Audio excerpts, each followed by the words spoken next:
अगर आप चाहते हैं कि भारत सुपर पावर अर्थव्यवस्था बने, इसके लिए आपको कुछ काम करना पड़ेगा। भारत के रिजर्व बैंक ऑफ इंडिया के पूर्व गवर्नर से भारत की अर्थव्यवस्था की और भारत की जितने भी ग्रोथ है उन सारी ग्रोथों की बुराई करवानी पड़ेगी। अब आप ये सोचोगे कि ये कैसे, अगर कोई पर्सन किसी चीज़ की बुराई करेगा तो ग्रो कर पाएगी। तो आइए कुछ डेटा के माध्यम से समझते हैं ये कैसे हुआ। बने रहिए वीडियो के अंत तक। अगर आपको वीडियो अच्छी लगी तो वीडियो को लाइक कर दे, चैनल को सब्सक्राइब कर दे एंड अपने दोस्तों में भी शेयर कर दे।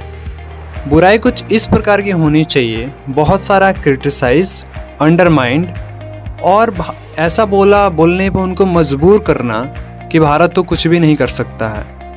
अब जब ये साहब किसी भी सेक्टर की बुराई करते हो तो सेक्टर बहुत ही तेज़ी से ग्रो करता है। जैसे इसने बैंकिंग सेक्टर की बुराई की तो बैंकिंग सेक्टर ने पूरा 20 साल का रिकॉर्ड तोड़ दिया। उसके अलावा कुछ और सेक्टर की बुराई की तो सुनने में आया कि वो सेक्टर 50 साल का रिकॉर्ड तोड़ दिया। इसका मतलब जैसे जैसे वो बुराई कर रहे हैं वैसे वैसे कोई ना कोई सेक्टर ग्रो कर रहा है, जिस भी सेक्टर की बुराई कर रहे हैं वो। और आज के इस वीडियो में कुछ ऐसे खास बातें हैं उनकी, इतना तगड़ा प्रेडिक्शन है जिस शायद आपके सुन के होश उड़ सकते हैं।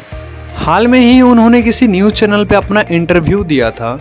उन्होंने बैंकिंग सेक्टर के जमकर क्रिटिसाइज किया और यहाँ तक बोला कि भारत की जीडीपी 5% से ज़्यादा तो बढ़ ही नहीं सकती है।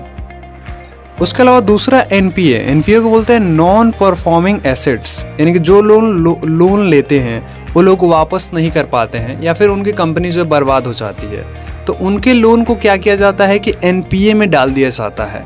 एनपीए को हम बोलते हैं नॉन परफॉर्मिंग एसेट्स, यानी कि वो जो एसेट्स हैं वो बेसिकली परफॉर्म नहीं कर रहा है। उसके बाद इन्होंने ये भी बोला कि ये भारत के बैंकिंग सेक्टर को पूरी तरीके से ख़त्म कर देगा।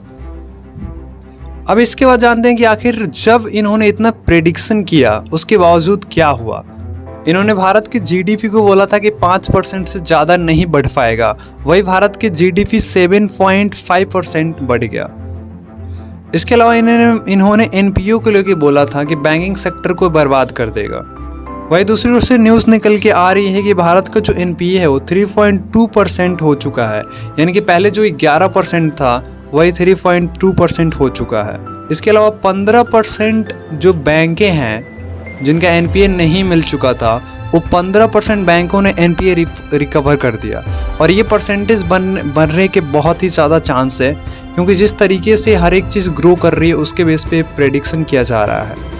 लेकिन सबसे बड़ी बात सोचने वाली ये है कि जो पर्सन किसी चीज़ की बुराई कर रहा है, किसी चीज़ को क्रिटिसाइज कर रहा है, वो चीज़ इतना ग्रो कर जा रही है तो आपको उस जनाब से भारत के जीडीपी एंड भारत की जितनी भी सारी ग्रोथ है उन सारी चीज़ों की बुराई करवानी होगी।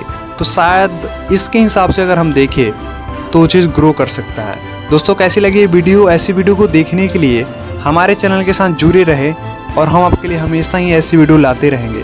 धन्यवाद।